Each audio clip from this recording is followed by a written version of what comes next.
Hola, futuros ingenieros e ingenieras. En este video vamos a desarrollar el problema 3.29 del libro Teoría electromagnética de William Hay. El enunciado nos dice que en una región del espacio libre se encuentra un volumen, donde X, Y y Z van desde 2 hasta 3, o sea, un cubo. Nos dan el vector densidad de flujo eléctrico y nos piden evaluar el lado de la integral volumétrica del teorema de la divergencia, y en el B evaluar el lado de la integral de superficie para la superficie cerrada correspondiente. Bueno, entonces acá tendríamos lo que sería el teorema de la divergencia. Nos piden primero evaluar la integral de volumen. Entonces tomamos nuestro vector D y aplicamos una distributiva. O sea, multiplicamos este término por cada una de las componentes, simplificamos y obtenemos este vector de acá. Entonces el primer paso sería aplicar la divergencia. Entonces la fórmula nos dice que derivamos parcialmente con respecto a x la componente de su x del vector más derivada parcial de la componente de su y del vector. Esa la derivamos parcialmente con respecto a y. Y derivada parcial con respecto a z de la componente de sub z del vector flujo eléctrico. Bueno, aquí observando esta derivada sería 0. Lo mismo esta, no hay una y, entonces deriva una constante 0.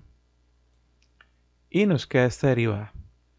Entonces, el resultado de esta derivada nos daría el teorema, nos daría la divergencia. Con este valor lo reemplazamos en la expresión de la integral triple, donde el diferencial de volumen, como es una superficie definida en el sistema de coordenadas rectangulares, nuestro diferencial de volumen sería de x por dy por dz. Bueno, realizamos las integrales para cada una de esas variables. Límite superior pues sería 3 en todas las variables. Límite inferior sería 2. Podemos desarrollarla con la calculadora de forma manual y obtenemos que el flujo de salida de esa región volumétrica sería 125 sobre 36 coulomb.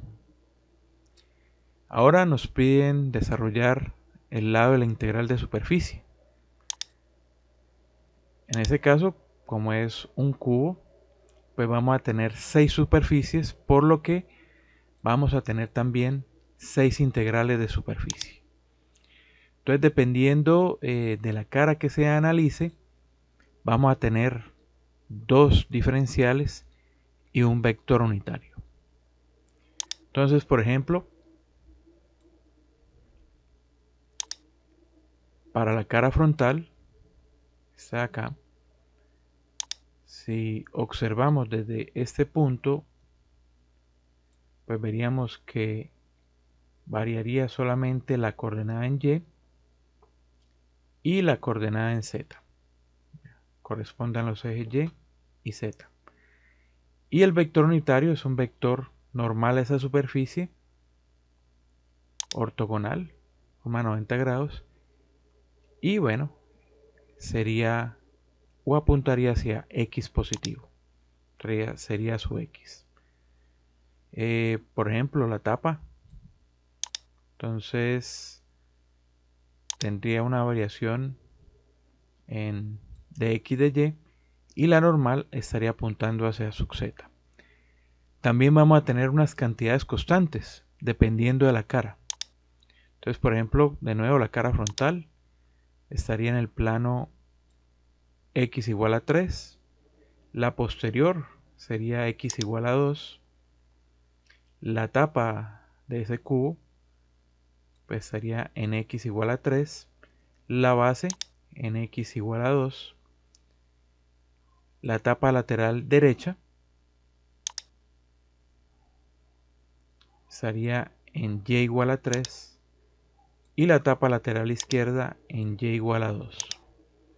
Bueno, entonces el análisis de los diferenciales se hace para cada una de las caras, así como hicimos en el ejemplo para esta que estamos viendo.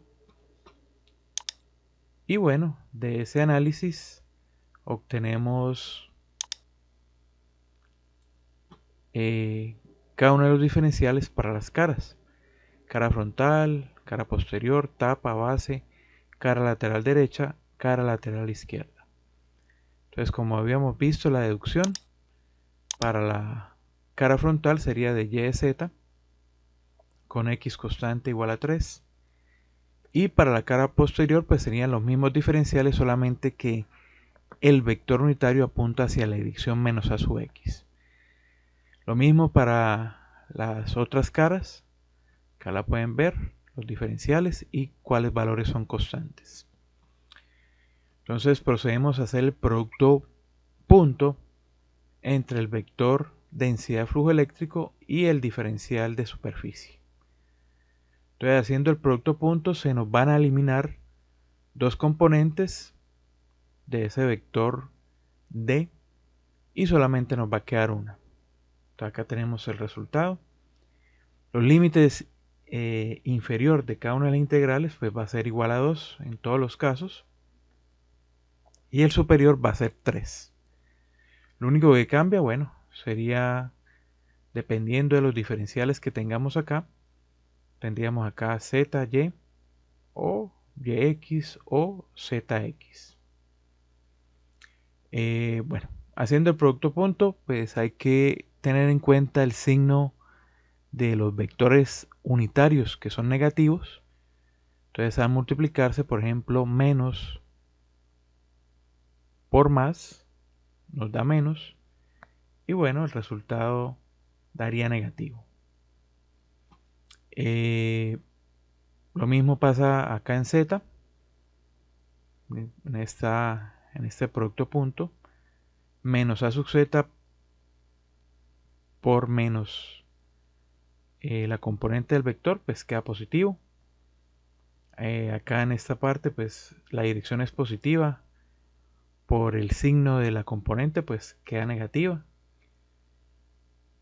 Y lo mismo pasa con la cara lateral derecha e izquierda. Una pues queda positiva y la otra queda negativa. Bueno, ahí ya sería aplicar la calculadora o resolviendo a mano esas expresiones. Encontramos el valor de flujo para cada una de las caras. Si observamos pues entre la cara frontal y la posterior, pues el flujo se anula. Lo mismo pasa con la cara lateral derecha y la cara lateral izquierda, también se anulan. Y bueno, viene quedando solamente el flujo que sale por la tapa y por la base de ese cubo. Bueno, que sumando esas dos cantidades nos daría 125 sobre 36 Coulomb, donde pues se comprueba el teorema de la divergencia. Bueno, acá tendríamos unas variables que eran constantes, unos valores constantes, x igual a 3. En este caso, pues no hay x en la expresión, entonces no la reemplazamos. Lo mismo pasa con y. En estas expresiones no hay y, entonces no la podemos reemplazar, pero por ejemplo acá en z, que nos queda sobre z cuadrado, entonces para la tapa z vale 3 y para la base z vale 2. Entonces por eso no se anulan estos dos flujos que tenemos acá. Bueno, con esto terminamos el desarrollo del ejercicio. Espero que les haya gustado. No olviden darle clic al botón me gusta y compartirlo para que más personas puedan seguir aprendiendo. Nos vemos en un próximo video.